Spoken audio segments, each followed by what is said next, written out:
Well, hey everyone, and welcome to our next video chat. If you've been following along, we've been hearing from farmers in agricultural communities across the country as they share their experiences managing the changing landscape brought about by the COVID-19 pandemic. And our goal through these conversations is to hear from a variety of voices and topics so that we can learn and come out of this together. So we are so excited to be able to snag a little time with Ronald Simmons, owner of Master Blend Family Farms in Kenansville, North Carolina.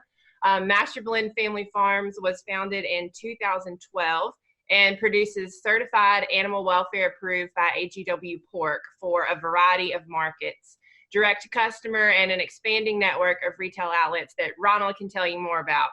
So Ronald, I'm not sure that you really ever stop moving. So know how grateful we are to have you with us today.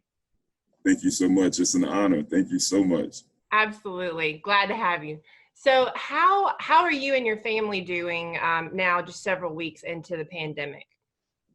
The past couple of weeks, everybody has been super cautious, making sure, we just follow the criteria based on the situation at hand. Pretty much laying low. Obviously, we still have the responsibilities to distribute products to different locations for consumers. And, that's one of the pieces that I always like to emphasize to my team, what a critical role that we play in this involvement at this time. Mm-hmm. Absolutely. And so how has the pandemic affected your farming operation and any sense of long-term impacts? Well, basically, whenever the panic started, we noticed that the trends with the restaurant outlets, it sort of started trickling down, whereas our retail space, the sales started increasing. So it was almost like there was an intersection of the two revenue streams. And so ultimately, because of the revenues coming through the retail side, we were able to sustain ourselves, but we always had to keep in mind of being diverse for this situation, Yeah. And then the other idea that we've always evaluated and have gotten more critical with now is our presence on social media. Yes, so that was one of the questions that I wanted to ask you about today. Y'all are pretty active on social media, and I know there are a lot of farmers out there who are either switching to online sales right now and really just like seeing how important that piece is for their marketing. So do you have any social media tips for farmers trying to really up their online presence? So to the guys out there and the ladies that's trying to bang it out and establish a reputation on social media, just be sure that you recognize the moment that you make a grand appearance, that's how you're establishing your reputation behind the quality of the products that you're producing. And that's the other way that the actual consumers get to put a face with the brand to be able to understand the full story, because that's the unique aspect about any brand that's moving out here today with local farmers. Establishing the story, establishing the brand, the reputation, showing that you're consistent with what you do and that you believe in it. And then ultimately your customer base will also believe in it too. And did you ever have any setbacks on the farm or things you wish you knew before you started farming? So obviously with myself, so the backdrop or the story for us has always been that I wasn't raised on a farm. So basically I'm coming in on the blind. So I hear the topics like production and feed conversion and profitability per square foot on an acre, but I had never really evaluated to it until you get in the farm and you try it for the first time. So those were like three critical things that I always had to get a grip on because I wasn't familiar with it when I initially started. And then ultimately now what's more important is being able to utilize every part of the carcass of the pig, whereas before we were only using, select cuts. So, that's another thing, whenever you're producing a commodity for the country, for the state, for your community, you always want to look at the supply and the demand, the need.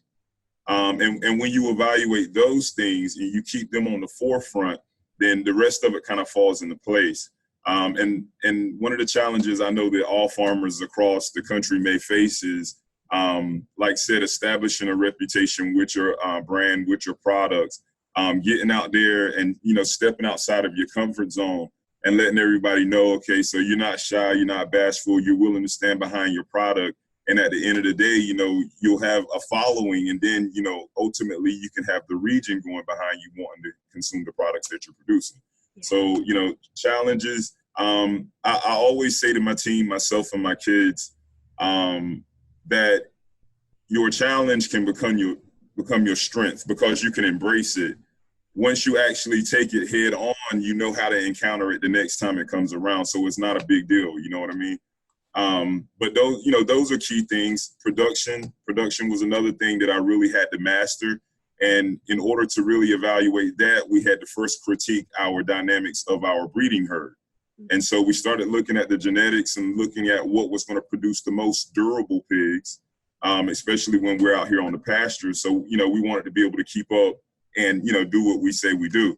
So those were the challenges in the initial beginning. But I mean, overall today, super thankful for being able to do this and, willing to get the future involved as far as with the kids, So yeah. It's pretty cool. Very, very cool. Well, really, that kind of leads us into our last question. Do you have any final tips for farmers who are facing big challenges right now? One thing I'll say to all the guys out there is, and the ladies, in agriculture, this industry, this is the moment when we're super duper proud about what we do. And it doesn't matter what scale, what size farmer, big or small. I just want to say to you guys, stay strong, farmer strong. Lean on your extension agents and, reach out to like the Cape Fear Food Council and other organizations that's making sure that everybody's getting something to eat. That's really the outcry that we're looking at right now, making sure that everybody's getting what they need to sustain themselves. And then we can all recover as a nation together. You know what I mean? So, guys, gals, I know it's hard right now. Keep your head up, keep doing what we do. Be proud of what you do, and just know that the rest of the country hears you. You know what I mean? We all in this thing together. Thanks so much, Ronald. And I know there's so many people out there who appreciate hearing from you and all that comes with your years of hard work and experience. And so take care, everyone, and we'll look forward to seeing you on the next round of our video series. You guys take care.